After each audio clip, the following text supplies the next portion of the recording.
Assalamualaikum warahmatullahi wabarakatuh.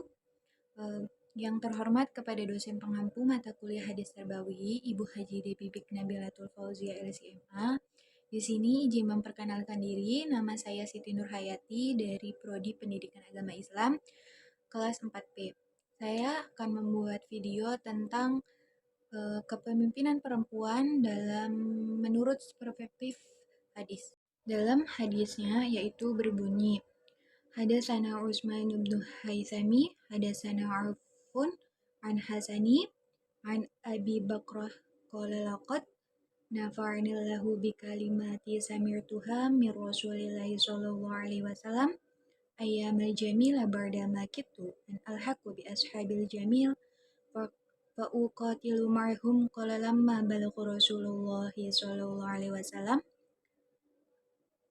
anna ahla farisa qad mallaku alaihim binta kisrah qala la yufliha qaumu wala amru'uhum amru'ah. Nah, dalam artinya yaitu telah menceritakan kepada Utsman bin Haitsam, telah menceritakan kepada kami Auf al-Hasan dari Abu Bakrah, dia berkata, sungguh Allah telah memberikan manfaat kepadaku dengan satu kalimat yang pernah aku dengar dari Rasulullah, yaitu pada waktu perang Jamal. Tak kala aku hampir bergabung dengan para penunggang unta, lalu aku ingin berperang bersama mereka, dia berkata, tak kala sampai kepada Rasulullah SAW bahwa penduduk Persia telah dipimpin oleh seorang anak perempuan putri Raja Kisra. Beliau bersabda, suatu kaum tidak akan beruntung jika dipimpin oleh seorang wanita. Hadis tersebut diriwayatkan oleh Utsman bin Al-Haithim. Beliau merupakan tabi'ul asba golongan tua. Nah, nama lengkapnya yaitu Utsman bin Al-Haithim bin Jahm al-Abadi al-Ashri Abu Amr al-Asyad. Nah, sanad, matan, dan mukharij yaitu kemudian jika kita mau mengetahui kesohihan hadis tersebut, kita harus mengetahui sanad, matan, dan mukharijnya. Nah, sanad itu adalah silsilah yang atau rangkaian yang meriwayatkan hadis yang pada akhirnya sampai kepada matan. Nah, sanadnya yaitu Utsman bin Umar Al-Haithim berguru kepada Auf bin Jamila Al-Arabi. Nah, terus kemudian Auf berguru kepada Hasan bin Abi Hasan Yasar Al-Bashri. Lalu Hasan Al-Bashri berguru kepada Nafi bin Haris As-Saqafi. Nah, proinya proi itu adalah orang-orang yang memberitakan hadis, mencatat dalam suatu hadis yang menyebutkan sanad-sanadnya. Nah,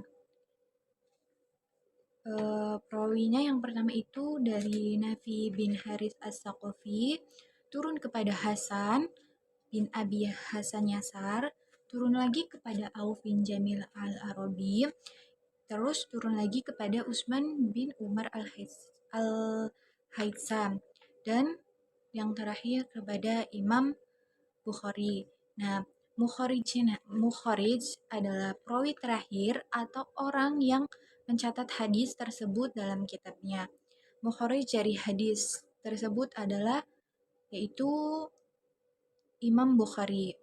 Selanjutnya, matan dari hadis tersebut yaitu la yufliha qaumun wala amruhu amru'ah, yang berbunyi, yang artinya tidak sukses suatu kaum masyarakat yang menyerahkan untuk memimpin urusan mereka kepada wanita. Nah, itu matan dari hadis tersebut.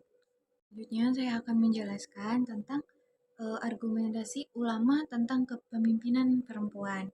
Nah, dalam melihat pendapat para ulama tentang kepemimpinan perempuan itu mengelompokkan menjadi dua, yaitu yang pertama ada pendapat para ulama klasik dan yang kedua ada pendapat ulama kontemporer.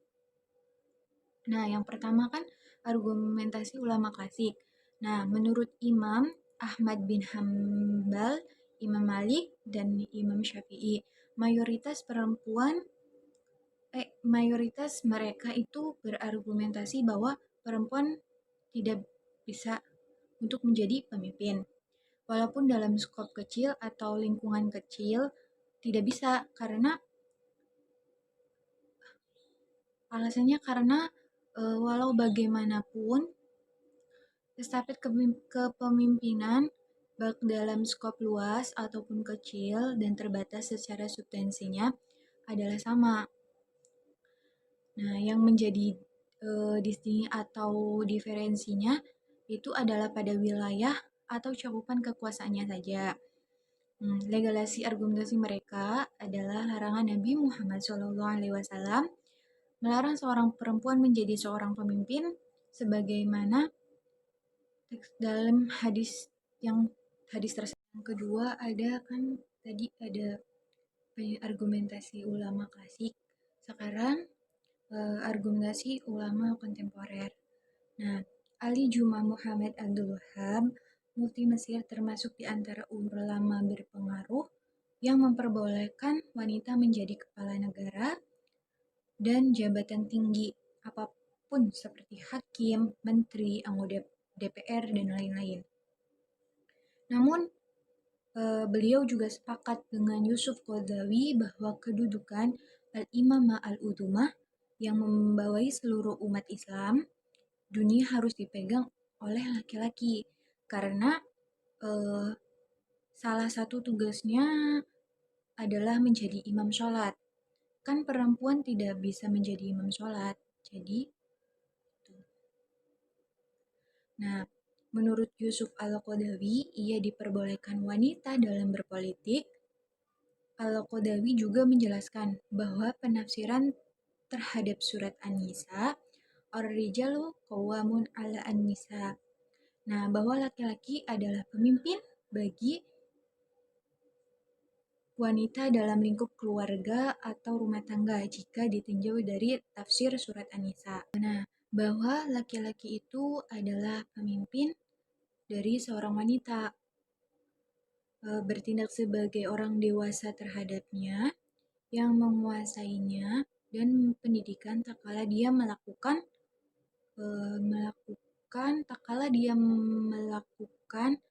penyimpangan. Nah, karena Allah telah mengunggulkan sebagian mereka atas sebagian yang lain, yakni karena kaum laki-laki itu lebih unggul dan lebih baik daripada wanita. Oleh karena itu, kenabian hanya diberikan kepada laki-laki.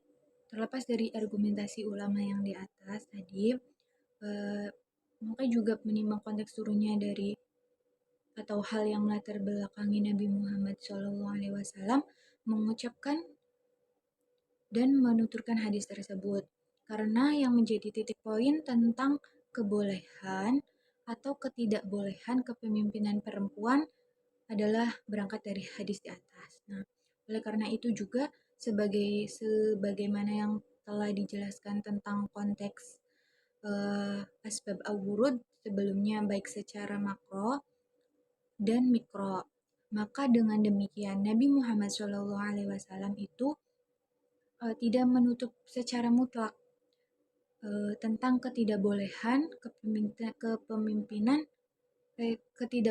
perempuan menjadi seorang pemimpin. Nah, yang terdapat dalam hadis tersebut juga karena kepemimpinan perempuan saat itu belum dikenal luas oleh masyarakat ramai, dan kredibilitas dan kualitas perempuan saat itu juga masih dipandang picik oleh mayoritas.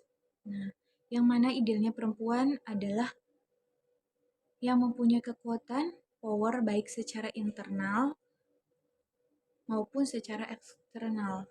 Sebenarnya dalam tentang kepemimpinan perempuan itu dalam Islam mestinya tidak mengandung polemik, atau jika ditelaah lebih dalam lagi itu berdasarkan kajian sejarahnya atau historinya itu untuk melihat potret kepemimpinan perempuan dalam Islam, bahkan sebelum zaman Nabi Muhammad SAW pun sudah terjadi.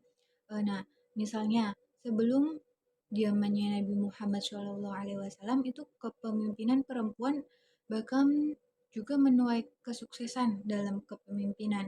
Itu dalam kepemimpinan Ratu Sheba atau yang biasa disebut juga dengan Ratu Balkis di negeri Saba.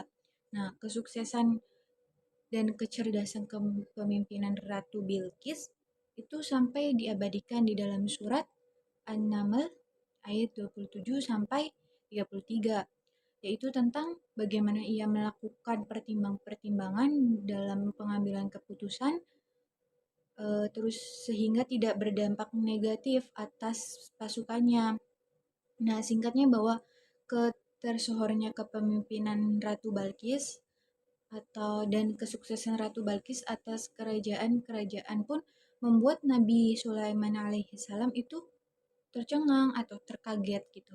Sehingga memotivasi untuk membuat strategi bagaimana supaya bisa mengalahkan bukan mengalahkannya, bisa membuat strategi bagaimana supaya kemegahan istana Ratu Balkis itu beserta dapat ditandingi, dan ratu beserta para pengikutnya bisa tunduk atas agama Allah yang dibawa oleh Nabi Sulaiman.